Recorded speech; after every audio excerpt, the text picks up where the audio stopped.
श्री गणेशाय नमः। जय श्री कृष्ण। ओम डिवाइन कथा में आपका स्वागत है।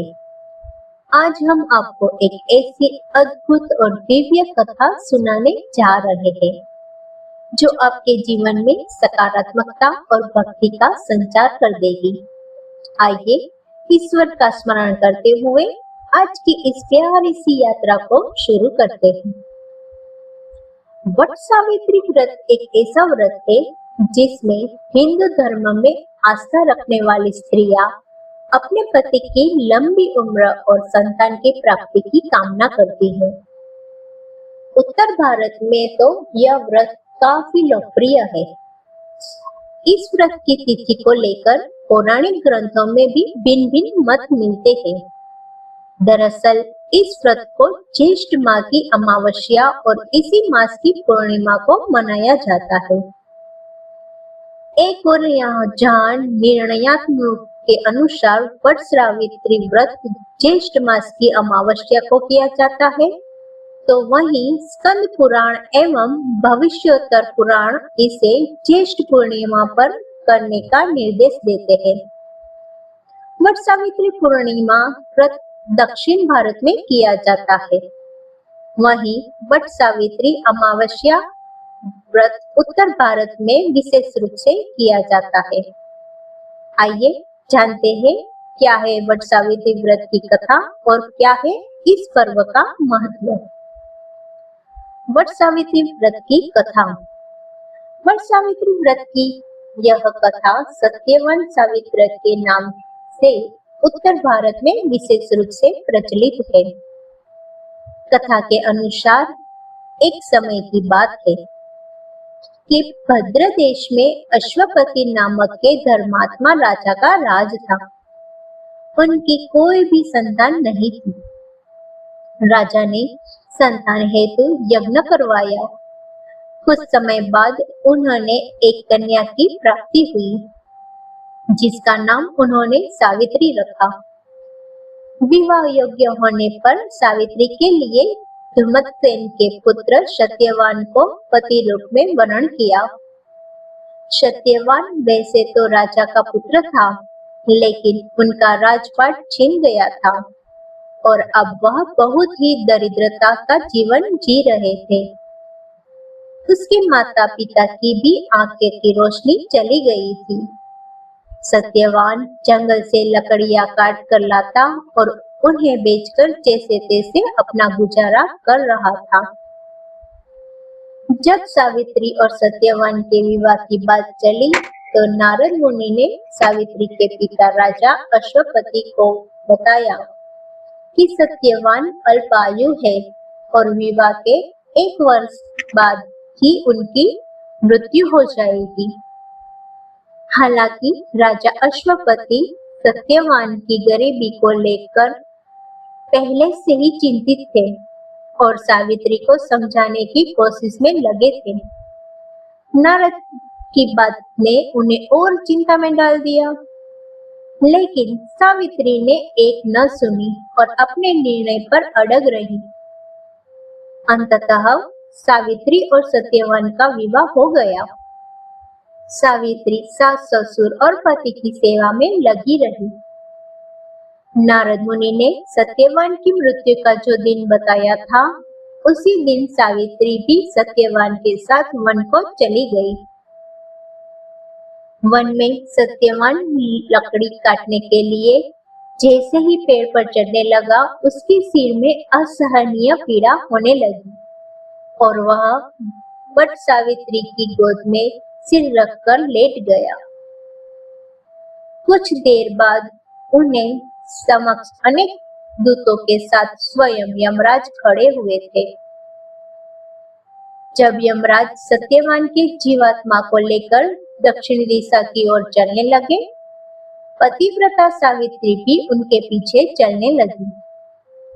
आगे जाकर यमराज ने सावित्री से कहा, हे पतिव्रता नारी, जहाँ तक मनुष्य साथ दे सकता है, तुमने अपने पति का साथ दे दिया, अब तुम लौट जाओ। इस पर सावित्री ने कहा, जहाँ तक मेरे पति जाएंगे वहाँ तक मुझे जाना चाहिए, यही सनातन सत्य है। यमराज सावित्री की वाणी सुनकर प्रसन्न हुए और उसे वर मांगने को कहा। सावित्री ने कहा, मेरे सास ससुर अंधे हैं, उन्हें नेत्र ज्योति दे।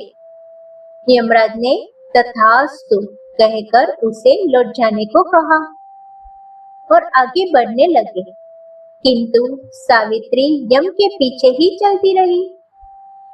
यमराज ने प्रसन्न होकर पुनः वर मांगने को कहा। सावित्री ने वर मांगा, मेरे ससुर का खोया हुआ राज्य उन्हें वापस मिल जाए। यमराज ने तथास्तु कहकर पुनः उसे लौट जाने को कहा, परंतु सावित्री अपनी बात पर अटल रही और वापस नहीं गई। सावित्री की पति भक्ति देखकर यमराज पिघल गए और उन्होंने सावित्री से एक और वर मांगने को लिए कहा।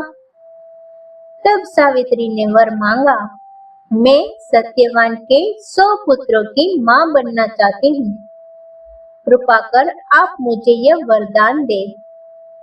सावित्री की पति भक्ति से प्रसन्न हो इस अंतिम वरदान को देते हुए यमराज ने सत्यवान की जीवात्मा को पास से मुक्त कर दिया और अदृश्य हो गए। सावित्री जब उसी वट वृक्ष के पास आई तो उसने पाया कि वट वृक्ष के नीचे पड़े सत्यवान के मृत शरीर में जीव का संचार हो रहा है।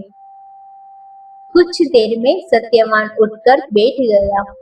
उधर सत्यवान के माता पिता की आंखें भी ठीक हो गई और उनका खोया हुआ राज्य भी वापस मिल गया। अब हम सुनेंगे वट सावित्री व्रत का महत्व। जैसे ही इसकी कथा से ही ज्ञात होता है कि इस पर्व पर परिस्थितियां में अपने जीवन साथी का साथ देने का संदेश देता है। इससे ज्ञात होता है कि पतिव्रता स्त्री में इनकी ताकत होती है कि वह यमराज से भी अपने पति के प्राण वापस ला सकती है। वहीं सास ससुर की सेवा और पत्नी धर्म की सीख भी इस पर्व से मिलती है।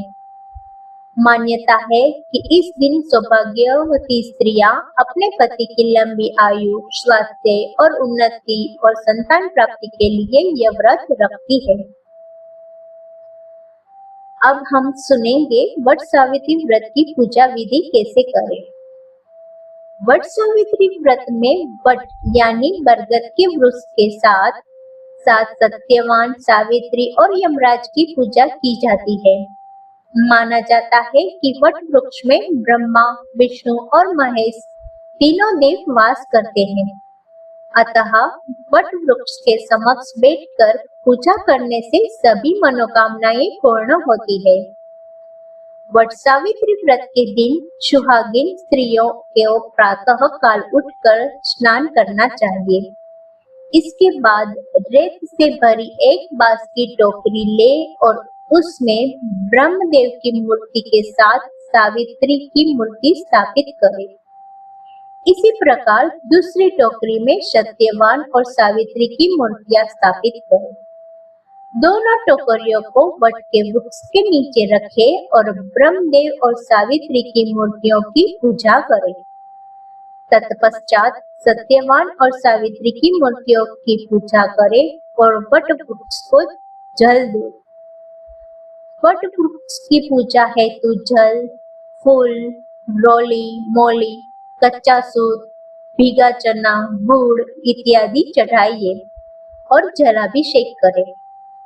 वट वृक्ष के तने के चारों ओर कच्चा धागा लपेटकर 3 बार परिक्रमा करें।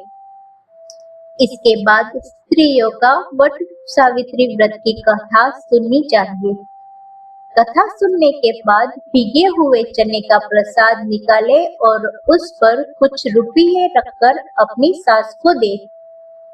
जो स्त्रियां अपनी सासों से दूर रहती है वे प्रसाद उन्हें भेज दे और उनका आशीर्वाद ले।